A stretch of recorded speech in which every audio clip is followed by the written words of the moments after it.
मैं आपको एक बहुत ही इंटरेस्टिंग चार्ट दिखाना चाहता हूँ। इस चार्ट में हम 27% का CAGR ग्रोथ देख सकते हैं और ये ग्रोथ है इंडिया के SIP कंट्रीब्यूशन का। हम देख सकते हैं कि सिर्फ सितंबर 2023 में ही इंडियन इन्वेस्टर्स ने मोर देन 16,000 करोड़ का इन्वेस्टमेंट म्यूचुअल फंड में वाया SIP किया है।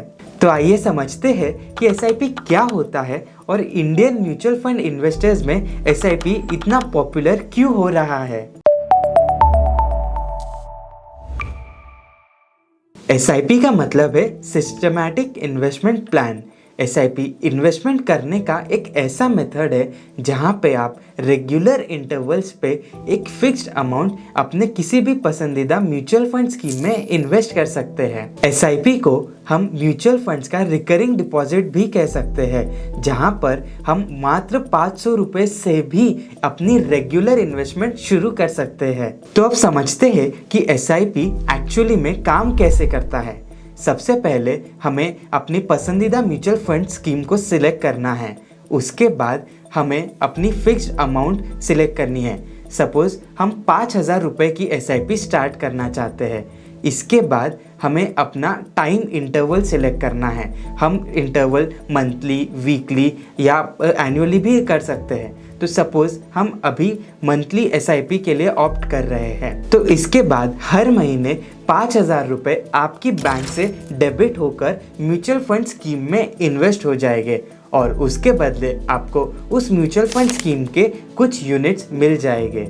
SIP कंट्रीब्यूशन की जो मैसिव ग्रोथ आई है उसके पीछे दो मुख्य कारण हैं। सबसे पहला है रुपी कॉस्ट एवरेजिंग का बेनिफिट। सो रुपी कॉस्ट एवरेजिंग क्या होता है ये समझते हैं। जब मार्केट ऊपर जाता है तब हम म्यूचुअल फंड के कम यूनिट्स खरीदते हैं एंड जब मार्केट नीचे जाता है तो हम उसी म्यूचुअल फंड स्कीम के ज़्यादा यूनिट्स खरीदते हैं। इससे हमारी जो इन्वेस्टमेंट कॉस्ट है वो एक एवरेज प्राइस पे होती है। सो SIP का जो दूसरा सबसे बड़ा बेनिफिट है that is power of compounding.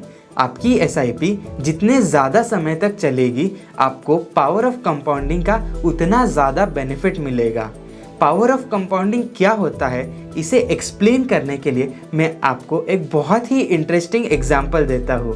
हम यहाँ पर दो फ्रेंड्स का एग्जाम्पल लेते हैं। सबसे पहले है मिस्टर श्याम, जिनको इन्वेस्टमेंट के बारे में अपने लाइफ में थोड़ा लेट समझ में आया। तो उन्होंने एट द एज ऑफ 30 10,000 रुपये की SIP स्टार्ट करी और 10 साल तक के उसे इन्वेस्ट करा, यानी कि till the age of 40 years. तो इसके हिसाब से इन्होंने 12 लाख रुपीज़ इन्वेस्ट किए इन 10 years of the investment period. Suppose consider करते हैं कि उन्हें 12% के रिटर्न्स मिले हैं अपने इन्वेस्टमेंट पे, तो उससे उनकी इन्वेस्टमेंट वैल्यू आती है 23 लाख रुपीज़ 23,391 रुपीज़। तो दूसरा एग्जाम्पल है उनके ही फ्रेंड मिस्टर राजू का, जो होशियार थे और उन्होंने अपनी investment at the age of 20 years ही स्टार्ट कर दी थी, लेकिन उन्होंने सिर्फ 5,000 रुपये की ही SIP स्टार्ट की और उन्होंने भी अपनी SIP till the age of 40 years invest करी थी, यानी कि कुल 20 साल के लिए उन्होंने पूरी SIP को कंटिन्यू किया। तो उनका भी जो इन्वेस्टमेंट अमाउंट आता है वो है 12 लाख रुपीज़ और उनके रिटर्न्स भी हम 12% कंसिडर करते हैं। तो इस हिसाब से उनकी जो इन्वेस्टमेंट वैल्यू आती है that comes to ₹49,95,740। So mister Shyam की जो इन्वेस्टमेंट थी वो 1.94 टाइम से मल्टीप्लाई हुई है, लेकिन मिस्टर राजू की उतनी ही अमाउंट की इन्वेस्टमेंट 4.16 टाइम से मल्टीप्लाई हुई है। So this is the magic of compounding. तो यहाँ से हमें ये सीख मिलती है कि हम जितना ज़्यादा टाइम इन्वेस्टेड रहेंगे हमारे रिटर्न्स के चांसेस उतने ही बेटर होंगे।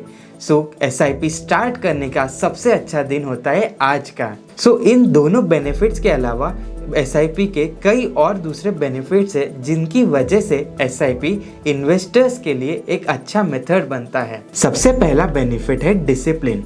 SIP स्टार्ट करने के बाद हमारी इन्वेस्टमेंट रेगुलर इंटरवल पे अपने आप ही हो जाती है। इससे हमें रेगुलर इन्वेस्टमेंट करने की आदत लगती है और हम सेविंग्स को एक्सपेंसेस के पहले प्रायोरिटाइज कर सकते हैं। Second benefit is risk diversification. SIP के द्वारा हम एक डाइवर्सिफाइड पोर्टफोलियो में इन्वेस्ट करते हैं।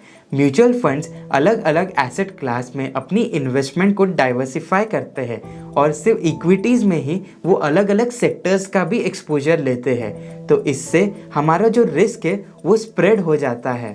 Third benefit is flexibility. आप अपनी एसआईपी अमाउंट को आसानी से बढ़ा सकते हैं या कम भी कर सकते हैं और ज़रूरत पड़ने पर आप अपनी इन्वेस्टमेंट्स को इजीली विड्रॉ भी कर सकते हो। Next benefit is financial goals. SIP आपको अपने फाइनेंशियल गोल्स को अचीव करने के लिए हेल्प करता है, चाहे वो नया घर खरीदना हो या अपने बच्चों के लिए एजुकेशन प्लान करना हो या अपनी खुद की रिटायरमेंट प्लानिंग करनी हो। इन सभी गोल्स के लिए आप एसआईपी के थ्रू इन्वेस्ट कर सकते हैं। लेकिन याद रहे, हर इन्वेस्टमेंट के साथ कुछ रिस्क भी एसोसिएटेड होता है। एसआईपी के थ्रू जब हम म्यूचुअल फंड्स में इन्वेस्ट करते हैं तो उस म्यूचुअल फंड के रिटर्न्स मार्केट की वोलेटिलिटी और इकोनॉमिक चेंजेस से अफेक्ट होते हैं। आपको अपनी इन्वेस्टमेंट चॉइसेस करते समय अपनी रिस्क टॉलरेंस और अपने फाइनेंशियल गोल्स को ध्यान में रखना होगा और अपने इन्वेस्टमेंट एडवाइज़र की सलाह लेना भी एक अच्छी प्रैक्टिस होती है। तो अगर आप अपने फाइनेंशियल फ्यूचर को सिक्योर करना चाहते हैं और लॉन्ग टर्म में वेल्थ क्रिएशन करना चाहते हो तो एसआईपी एक बहुत ही इफ़ेक्टिव येट सिंपल तरीका हो सकता है। तो आई होप एसआईपी के बारे में समझने के लिए आज की ये पाठशाला आपको मददगार साबित हुई होगी। अगर आपको ये वीडियो पसंद आई हो तो इसे लाइक कीजिए, शेयर कीजिए और इसे उन सभी दोस्तों के साथ शेयर करें जो अपने पैसों को स्मार्टली इन्वेस्ट करना चाहते हैं। Thank you.